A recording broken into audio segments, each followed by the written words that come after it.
নমস্কার, আমি সুব্রত বিশ্বাস, মহাবীর সিডস প্রাইভেট লিমিটেডের প্রতিনিধি। তো আজ আমরা এসেছি কোচবিহার ডিস্ট্রিক্টে।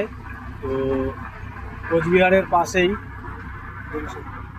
আমরা আমাদের মহাবীর সিডস প্রাইভেট লিমিটেডের বিটার গার্ড মানে উঠছে MBS 11-15 তার প্লট দেখতে এসেছি। তো এই প্লট দেখে আমার যেটা অনুভব হচ্ছে, খুব ভালো লাগছে। প্লাস এই প্লটের ওপর দিয়ে অনেক বৃষ্টি, অনেক পাথর সেগুলো পড়েছে। তো তার আগে আমি যে চাষি করেছে, আমি সেই চাষি দাদার সঙ্গে পরিচয় করে নিই। তো দাদা, আপনার নাম? আমার নাম ময়কান্ত বর্মা। বাগান্ত বর্মা। এটা গ্রামের নাম?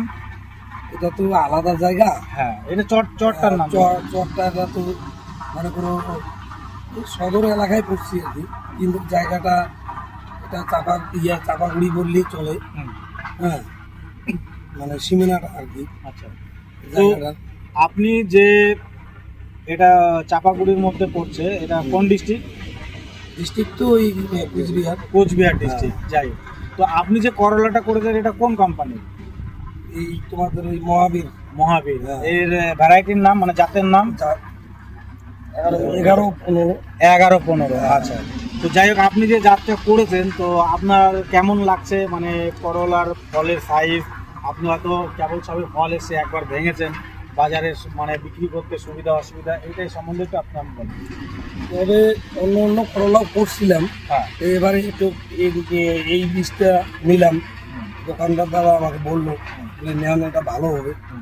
তা আমি কই ঠিক আছে, নেই করি দেখি, সবসময় বীজ নেই ওই দাদার কাছ থেকে।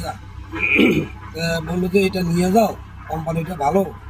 হ্যাঁ, তুমি আগে ফসলটা লাগাও, তারপরে মানে জানা যাবে, হ্যাঁ, আলোচনা করা যাবে। তো এই জন্যেই আমি এই বীজটা মানে রোপণ করলাম, গাছে লাগাইলাম। ভালোই লাগতেছে, খারাপ না। আচ্ছা, এমনি গাছে তো কোনো রোগ ব্যাধি নেই? বর্তমানে তো রোগ ব্যাধি আসেনি আর কি। আচ্ছা, তো এখানে বৃষ্টিও পড়েছে, যেটা আপনি বললেন, মানে পাথরও পড়েছে। পাথর পড়েছে, বৃষ্টি পড়েছে, ওইটাতে একটু প্রথম অবস্থায় ক্ষতি হয়েছে। আচ্ছা আচ্ছা আচ্ছা। এই ক্ষতির পরে আমি আবার একটু পরিচর্যা করিয়া মানে একটু টানি নিয়ে আসলাম ক্ষেতটা। আচ্ছা, তো আপনি যে প্রথমে একবার ভেঙেছিলেন, তাতে বাজারে নিয়ে গিয়ে বিক্রি করতে কোনো সমস্যা? কালার না, কালার ভালোই বলে। হ্যাঁ, বাজার দিয়ে আমি বিক্রি করতে সমস্যা হয়নি। আচ্ছা, তো যাই হোক দাদা, আপনাকে অনেক অনেক ধন্যবাদ। তো আমাদের এই করলা দেখার জন্য যে দাদা বিক্রি করেছেন, আমাদের দোকানদার দাদা, রিটেলার দাদা, তো ওই দাদা এসে সঙ্গে আরেকজন দোকানদার দাদাকে নিয়ে এসছে। তো দুই দাদাও এসছে, দুই দাদার সঙ্গে একটু কথা বলে নেব। তো দাদা, আপনার নাম? আমার নাম নরেন দাস। আচ্ছা, আপনার দোকানটা